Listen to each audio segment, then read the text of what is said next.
सतगुरु रूपी प्यारे साध संगत जी, प्यार और सत्कार से कहना धन निरंकार जी। साध संगत जी, सतगुरु निरंकार दातार निरंकारी राजपिता जी और आप साध संगत माँ के आशीर्वाद से जो दासी विचार रखने जा रहे हैं, इन विचारों द्वारा हमें यही समझाया गया है कि जो जीवन में सच्चा सुख है, जो जीवन में आनंद आना है, वो प्रभु के चरणों में जुड़ने से ही आना है। इसलिए हम हमेशा प्रभु के चरणों में जुड़े रहें, आशीर्वाद लेते रहें। इन्हीं विचारों पर आधारित एक छोटी सी स्टोरी दासी शेयर करेगी, आप जी प्रवान करना। साध संगत जी कहते हैं, दो शराबी दोस्त थे। अचानक उनमें भक्ति के प्रति प्यार पैदा हुआ। वे सन्यासी हो गए। उन्होंने कई सालों तक कठोर साधना की। ईश्वर ने राजा का रूप धारण कर उन्हें वरदान मांगने को कहा। पहले ने राज सिंहासन मांगकर गद्दी हथिया ली और दूसरा भक्ति का सच्चा सुख मांग देश विदेश में ईश्वर भजन कर आनंद की वर्षा करने लगा। कुछ दिन बाद ईश्वर भिखारी के रूप में दोनों के पास गए। पहला दोस्त धन जायदाद पद जैसे कामों में पड़कर परेशान था, जबकि दूसरे दोस्त के पास केवल ज्ञान व ईश्वर भजन ही था और कुछ नहीं था। दसों दिशाओं में लोग आनंद से सराबोर होकर आदर पूर्वक उनसे ज्ञान प्राप्त करने के लिए उत्सुक रहते थे। भिखारी वेश में प्रभु ने उससे वरदान में भक्ति मांगने का कारण पूछा, तो उन्होंने आनंद मगन हो उत्तर दिया, प्रभु, मुझे सच्चा सुख चाहिए था। मुझे संसार का कलह नहीं, वह केवल आपके दिए हुए जो ये सच्चा सुख है, वह केवल आपके दिए हुए ज्ञान में ही हो सकता था। यह बात सुनकर ईश्वर ने उसे गले लगा लिया। संगत जी, स्टोरी से हमें यही सीखने को मिलता है कि जब भी हम मांगे, प्रभु चरणों की भक्ति मांगे। प्रभु चरणों की भक्ति में ही सच्चा सुख है, सच्चा आनंद है। तो इस तरह हमें समझाया गया है। हमने इन बातों को अपने जीवन में अपनाते चले जाना है। कहते हैं, एक राम दशरथ का बेटा पुरुषोत्तम कहलाया। एक राम का सकल पसारा, एक नजर ना आया। एक है वस्तु, यह तो असल में ग्रंथों ने है ये बताया।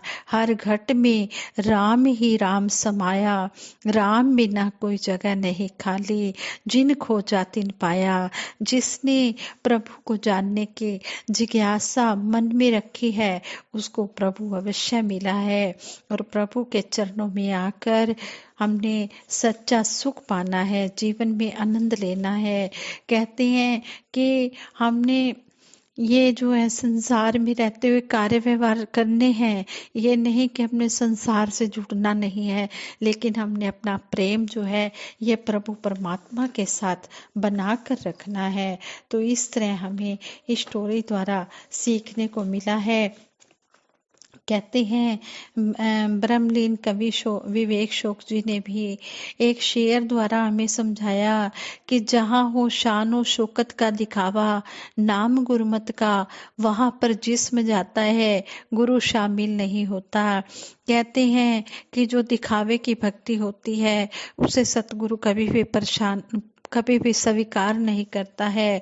स्वीकार तो वो श्रद्धा भाव से की हुई भक्ति को ही करता है। आज जबकि शानो शौकत का दिखावा हर कहीं है, लाखों करोड़ों खर्च किए जा रहे हैं इसी बात के लिए, दिखावे के लिए। आतिशबाजी और रोशनी की चकाचौंध में ऐसा लगता है जैसे दर्द, भूख, शोषण, पीड़ा, असमानता, भ्रष्टाचार कहीं है ही नहीं। इतनी जबरदस्त चकाचौंध को देखकर कई बार यह विश्वास करना मुश्किल हो जाता है कि यह वही देश है जिसमें महात्मा बुद्ध, वर्धमान महावीर, महात्मा गांधी जैसे दिव्य व्यक्तित्व हुए हैं जो चकाचौंध से सादगी की ओर लौटे थे, या बाबा बूटा सिंह जी महाराज, शहनशाह बाबा अवतार सिंह जी महाराज, व बाबा गुरबचन सिंह जी महाराज, बाबा हरदेव सिंह जी महाराज, जय माता सविंदर जी महाराज जैसी दिव्य विभूतियां जो कभी चकाचौंध में गई ही नहीं। दुनिया में जो चकाचौंध है वह एक परंपरा है, वैसी ही एक परंपरा जिसमें एक तरफ भोजन को व्यर्थ फेंका जाता है और दूसरी ओर गरीब बच्चे उस भोजन के ऊपर यूं झपटते हैं जैसे शेर अपने शिकार पर। कई बार तो इस काम को अंजाम देने में उन्हें कुत्तों के साथ मुकाबला भी करना पड़ता है। यह सब एक परंपरा का हिस्सा है। किसी कवि ने भी कहा है, लुकमान भी रहे, मरीज भी रहे, गर्वित व वंचित दोनों साथ साथ, एक फेंकने वाला दूसरा झपटने वाला। गुलाब और कैक्टस दोनों एक साथ लहरा रहे हैं। यहाँ विवेक शोक जी ने एक बारीक फर्क किया है जिसमें वे कहते हैं कि गुरु वहां नहीं होता जहां दिखावेबाजी को गुरमत का नाम दिया जाए। दिखावेबाजी का फैलाव तो बहुत विशाल है, इसका तो एक पूरा फील्ड है जिसमें बड़े बड़े लोग करोड़ों का बिजनेस कर रहे हैं। लेकिन कवि कहता है कि उसे गुरमत का नाम अगर दिया जाता है तो फिर गुरु वहां होकर भी नहीं होगा। आपत्ति दिखावेबाजी से ज्यादा उस पर गुरमत का लेबल चिपकाने से है। गुरु के सम्मिलित न होने का नियम या धारा किसी भी संविधान में लिखी हुई नहीं है, लेकिन कवि के हृदय से निकली हुई है, इसलिए किसी भी संविधान की किसी भी धारा से बढ़कर है। स्वयं सतगुरु बाबा हरदेव सिंह जी महाराज ने कई बार हमारा ध्यान दिखावेबाजी की आधारहीनता की ओर दिलाया है। जब वे कहते हैं कि ऊपर से तो कह रहे हैं कि कीड़ी के घर नारायण आए हैं, लेकिन अंदर से कह रहे हैं कि नारायण के घर यह कीड़ी कहाँ से आ गई। यह खोखलापन यथार्थ के नाम पर धब्बा है। कई बार तो धर्म के नाम पर ऐसा कुछ देखने में आता है कि प्रेम, दया, विशालता आदि की बातें खोखली लगने लग जाती हैं। इस अवस्था में कवि की यह बात मन को बहुत सुकून देती है कि ऐसे हालातों में गुरु का शरीर बेशक वहां साथ साथ खड़ा नजर आ सकता है, लेकिन गुरु जिस स्वयं भू सत्ता का नाम है वह उस खोखलेपन में शामिल नहीं है। स्वार्थ में और खुदगर्जी ने आदमी को बहुत नीचे गिराया है। आइए हम देखें कि पर्सनल रूप से हमारे कामों में गुरु का त्रिकालदर्शी स्वरूप शामिल है या नहीं।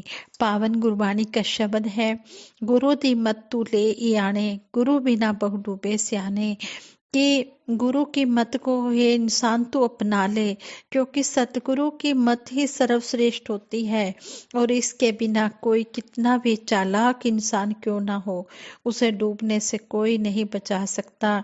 चतुर चलाकी करके कदी रिझाया जा नहीं सकता, बेड़ी दे विच वट्टे पाके बन्ने लाया जा नहीं सकता।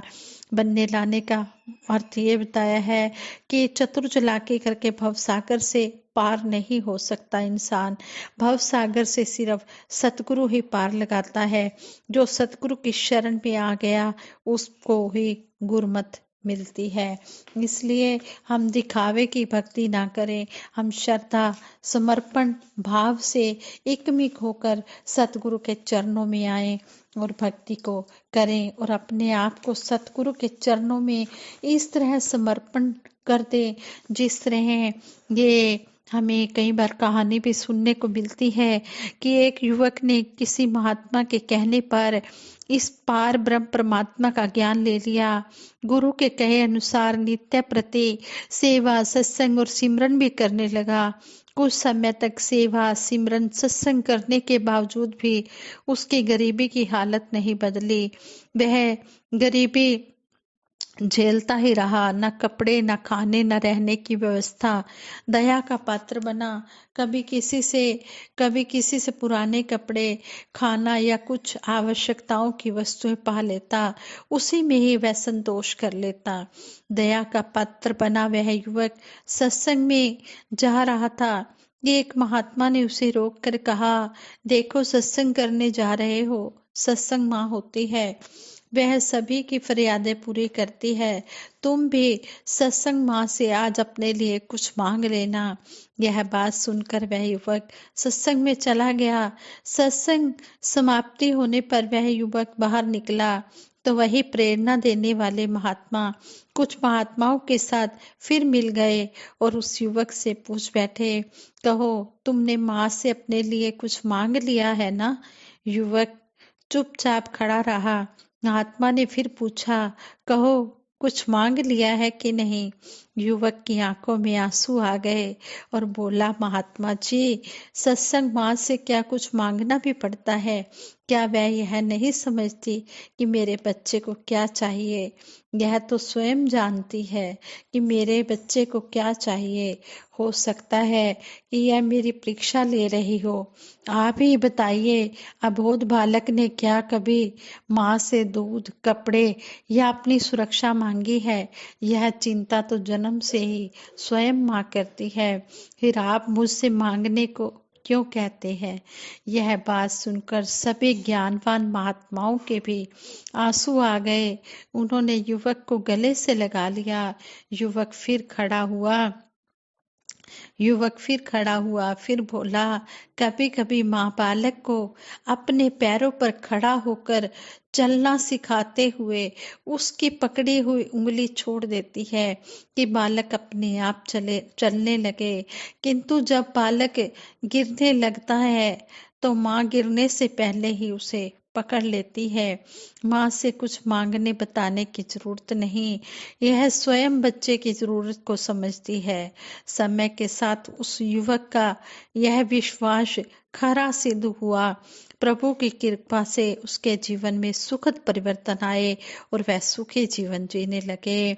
आज संगत जी, जो चरणों में सतगुरु के आके अपने आप को अर्पित कर देता है और यही कहता है कि मेरा मुझ में कुछ नहीं, जो कुछ है सो तेरा, तेरा तुझको सौंप दे, क्या लागे है मेरा, ये मेरा कुछ नहीं है, तन मन धन सब तेरा है सच्चे पातशाह और तेरे आगे अर्पण है। तो जिस रंग में भी मुझे रखे, जैसी भी रजहु तेरी, राजी रहे दाता, जोड़ा है तूने जो जुड़ा रहे नाता। हे सच्चे पातशाह, तू जिस तरह भी हमें रखना चाहता है, हम उसी रंग में रहें और तेरा हर पल शुक्र गुजार करते रहें। जो भी तू हमें खाने पीने पहनने रहने को दे रहा है, हर पल तेरा शुक्र गुजार करते रहें कि मालिक सच्चे पातशाह, आज का दिन आप जी की कृपा से बहुत अच्छा बीत गया है। जो आगे अगला दिन आएगा वो भी आप जी की कृपा से बहुत अच्छा आएगा। इसी तरह सतगुरु का शुक्र गुजार करते हुए हम ये अपना जीवन की यात्रा पूरी करते चले जाएं। और कहते हैं कि जब हम इसके हवाले अपने आप को कर देते हैं तो ये अपने आप हमारी संभाल भी करता है और हमें भवसागर से पार करने की जिम्मेदारी भी इसी की होती है। इसलिए हम सतगुरु के चरणों में अंतिम श्वास तक जुड़े रहें और इसी तरह आशीर्वाद पाते रहें। आज संगत जी, प्रेम से कहना, धन निरंकार जी।